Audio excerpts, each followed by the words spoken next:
Bwana Yesu asifiwe sana. Ninakusalimu katika jina la Yesu.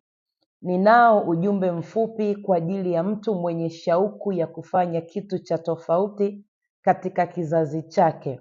Kitofauti kwenye biashara, kwenye uchumi, kwenye elimu, kwenye siasa na kwenye eneo lolote lile ambalo Mungu amekupanda. Ikiwa unataka kufanya vitu vya tofauti, ni lazima ukubali kuwa mtu wa tofauti. Hauwezi kufanya vitu vya tofauti kama unaishi na unafanya kama wengine wanavyofanya. Ili uzalishe vya tofauti ni muhimu ujitofautishe.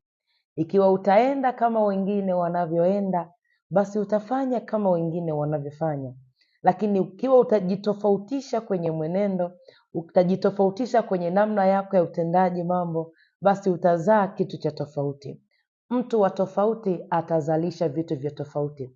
Amua kuwa wa tofauti ili uzae vya tofauti. Shalom.